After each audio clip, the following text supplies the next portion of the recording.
15 years ago, that somehow they worked out what the safe number of manipulations or adjustments to a joint would be over a given period of time. And randomly, they came up with a number of 52 or 53, I think it was. Adjustments to the same joint over a year's period. So to work that out, that's one adjustment a week. Now, for anything that you're coming to a chiropractor for, if you're getting a one adjustment a week for a whole year on a same joint, there's something horribly wrong with that.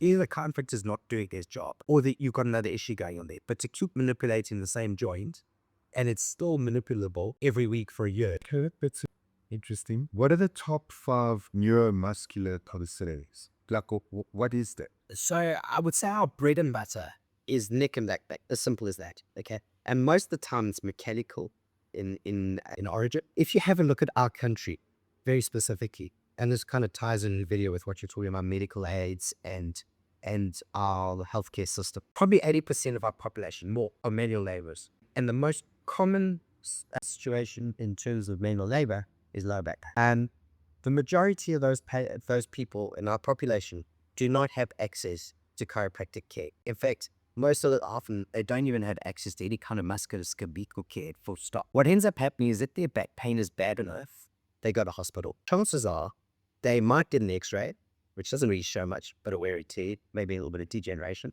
but they get given pain for this. If your pain is no better, come back and see me in the high wall. 6 weeks later, they come back, their back pain is no better. They get strong painkillers or medication. And if there's a physio department, they might get referred to that. The chance of them seeing their physio within the public health scenario is probably not great.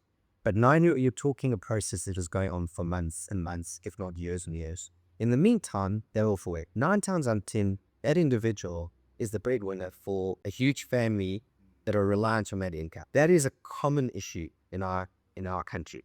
Now, within what chiropractic can offer the public health sector is that's what we do.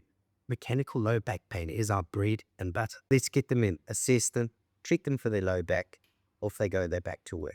The stats are 89% of the world's population suffer with low back pain at any given point in time. So it's a very real issue. Chiropractors can treat literally as bread and butter every single day. Now, the knock-on effect to that, to the medical aids, to national health is massive. It's huge. So I would say that's probably number one. In terms of some more corporate population or stuck in front of computers, there's the postural element we discussed earlier. A lot of neck pain, upper back neck pain, largely posture related. The feed on from that, now we start to look at headache scenarios. And certainly cervicogenic headaches are a big part of what we would treat on a day-to-day basis. On top of that, got arm pain, leg pain, often associated back to issues coming from the lower back or the neck, where a nerve has now got irritated, and now you've got some kind of what they would call a radicular symptomatology. In other words, the nerve is irritated, and that is now causing referral pain either down the arm or down the leg, which may also lead to dysfunction.